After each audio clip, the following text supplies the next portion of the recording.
Bon, vous voyez là, je creuse. Je creuse pourquoi? Parce que, comme moi, vous avez envie de faire un escalier extérieur. Mais faire un escalier extérieur, ça veut dire en général coffrage, un peu compliqué, maçonnerie, coulage de béton. Ça vous branche pas, moi non plus. Donc j'ai trouvé une solution complètement originale, mais beaucoup plus simple. Alors pour construire cet escalier, je vais utiliser ça. Ça, c'est un module, en plus qui s'appelle module SK, qui est en plastique, mais en plastique un peu particulier évidemment, très technique, puisque ça résiste quand même à 6 tonnes, il faut dire. Et c'est un plastique léger, donc vous voyez, 5 kg. Et ces modules, donc je vais utiliser plusieurs modules que je vais empiler les uns sur les autres pour construire un escalier, un peu comme avec un Lego. Vous allez voir, c'est assez simple, mais enfin, il y a quand même un peu des règles à respecter.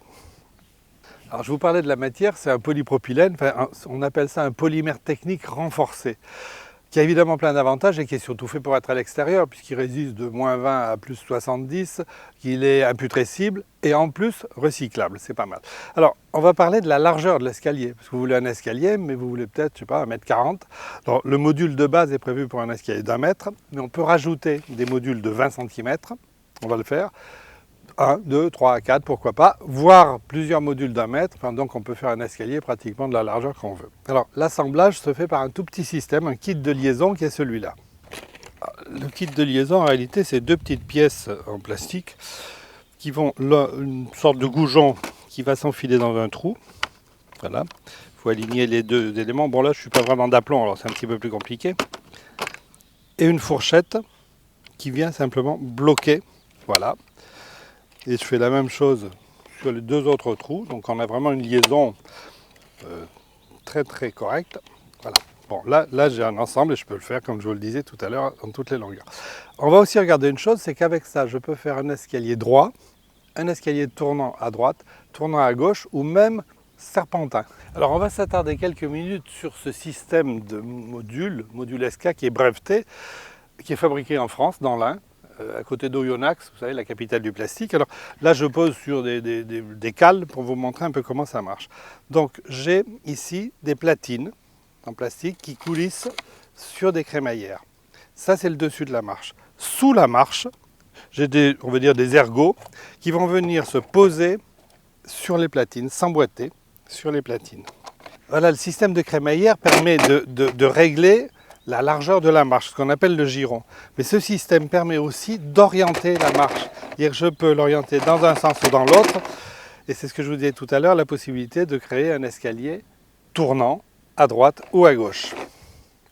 Bon, là, on passe au montage de notre escalier. Donc, j'ai préparé une fouille. Bon, avec du matériel, ça dépend. Là, on a été obligé de se servir d'une petite mini-pelle parce qu'il y avait vraiment beaucoup de cailloux. Mais sinon, pelle et pioche, ça marche très bien. Le but est de faire une pente, donc régulière, et une fouille, parce que la première marche va être enterrée. Elle va être au niveau du sol. Donc, on va faire toutes ces étapes. On va les faire ensemble. Vous allez voir, c'est en fin de compte très simple.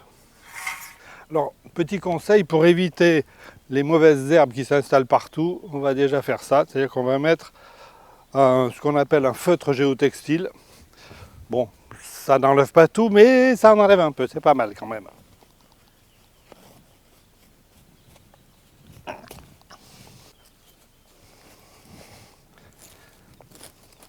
Voilà. Et maintenant, on va s'occuper de la fouille, parce que ma marche, elle va être encastrée. Donc il faut qu'elle soit à fleur du sol, ce qui veut dire que ma fouille doit faire au minimum, enfin même pas au minimum, devrait faire 17 cm. Là c'est un peu hasardeux, donc je vais déjà combler avec du gravier.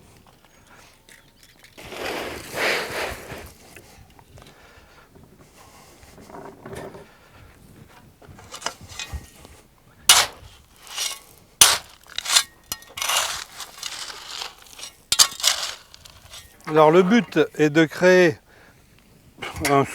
donc une semelle un peu stable, la plus horizontale possible bien sûr. Ben, c'est pas mal. Pour que la première marche soit à hauteur du sol, au démarrage de ma pente ici. Voilà, ça c'est bon, pas de problème. Donc on vérifie deux choses. D'une part, l'horizontalité.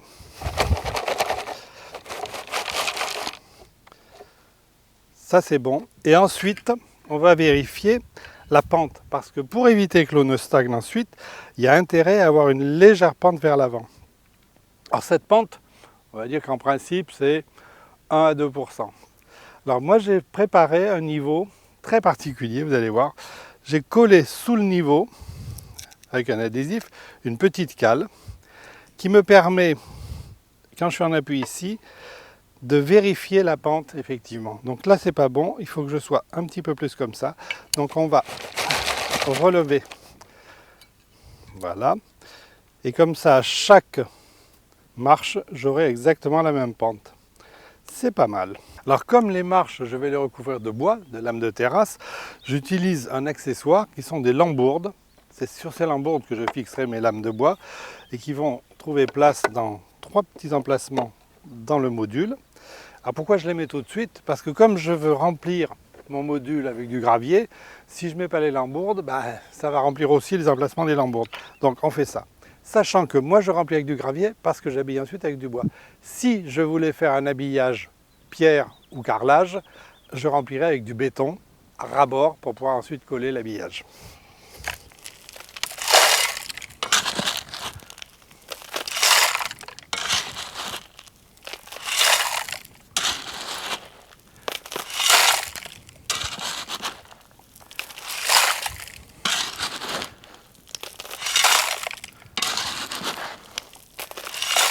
Bon, le module doit être rempli à ras-bord, mais ça ne doit évidemment pas dépasser. Et puis je nettoie les petites glissières pour pouvoir positionner la marche suivante. Voilà. Et là, on va positionner effectivement notre deuxième marche. Glissière centrale réglée au minimum. Il y a un petit caillou. J'enlève le petit caillou. Alors,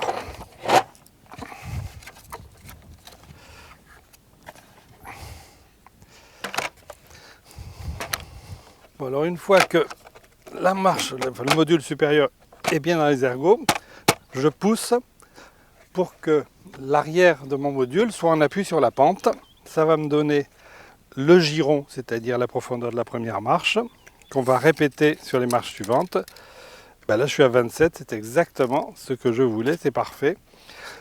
Alors, maintenant, on va fixer la marche et la caler. Pour la fixer, ici, j'ai les vis. Alors, je prends la vis, qui est une vis spéciale à penture d'ailleurs, et je visse l'ensemble, marche contre marche, aux 3 emplacements des crémaillères.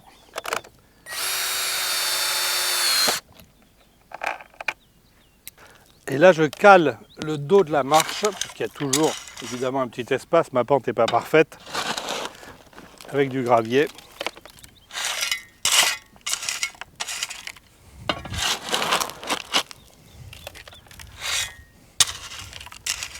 Alors je positionne mes fameuses lambourdes qui serviront à fixer les lames d'habillage.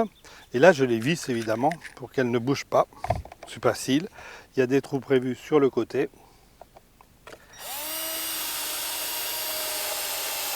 J'utilise des vis à bois du type VBA classique. Là, c'est des vis de 40.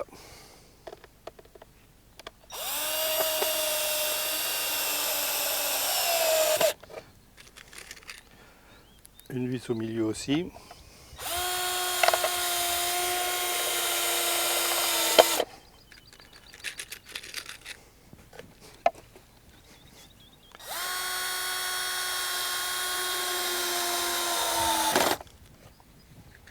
Et après, c'est de l'empilage. On va positionner les marches, les modules les uns sur les autres. Pareil, même technique, bien calé. Je vérifie, je règle la distance. 27, c'est pas mal. Voilà.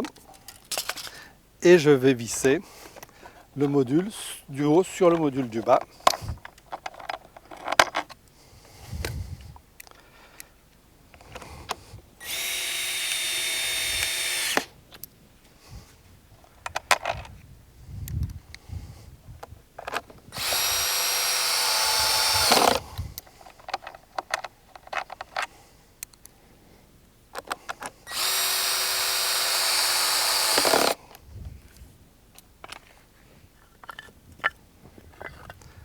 Ensuite, on met les lambourdes.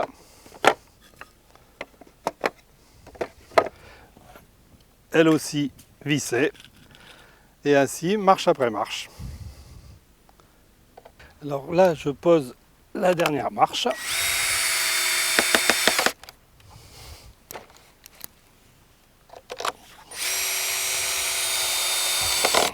Et avant de passer à l'habillage, on va combler, puisque là, il faut effectivement que je sois au niveau du niveau supérieur, enfin au niveau, à plat du niveau supérieur. Mon escalier, il est pratiquement fini, enfin en tout cas l'ossature en module escalier est finie. Voilà un escalier d'extérieur bien fait et vite fait, parce qu'on a eu moins de 2 heures pour monter ces 5 marches, qui sont en plus solides. Alors évidemment, là, on a commencé à remblayer un petit peu, parce que maintenant, je vais passer à la dernière étape. La dernière étape, c'est quoi? C'est l'habillage. Habillage en bois comme je l'ai choisi. Ça pourrait être un habillage en pierre ou en carrelage, et auquel cas, j'aurais rempli les modules de béton. Là, ils sont simplement posés, emboîtés, alignés et vissés entre eux, vous l'avez vu, et ça tient très bien. Alors pour l'habillage des lames de terrasse, on va dire qu'on va choisir un bois correct, donc un bois étuvé. Donc j'ai déjà préparé mes lames, bien évidemment, en fonction de la largeur de marche. Vous savez ce qu'on appelle le giron, la profondeur de la marche. Je les centre et on va toujours laisser un petit peu d'espace entre les lames. Pourquoi? Tout simplement pour que l'eau s'évacue bien, parce que il peut pleuvoir. Donc petite cale, je serre le tout. Une visseuse et des vis pour terrasse, c'est-à-dire des vis inox. Et c'est facile, j'ai mon repère ici, à chaque fois, pour visser.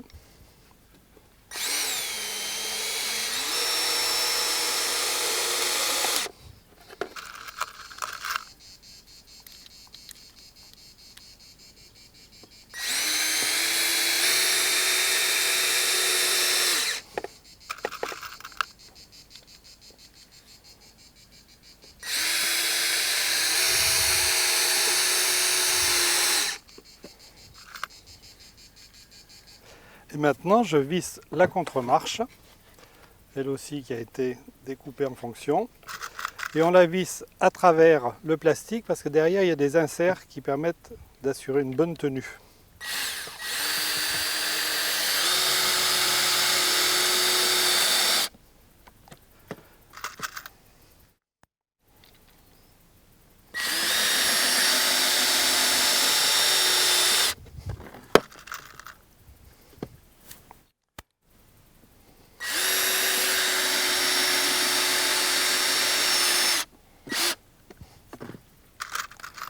Alors pour l'esthétique, tout simplement parce qu'effectivement c'est plus beau, on fait un léger nez de marche. Donc la marche, le bout est un tout petit peu débordant, voilà.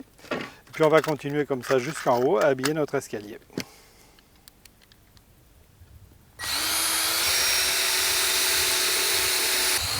Et là, on finit l'habillage de la dernière marche.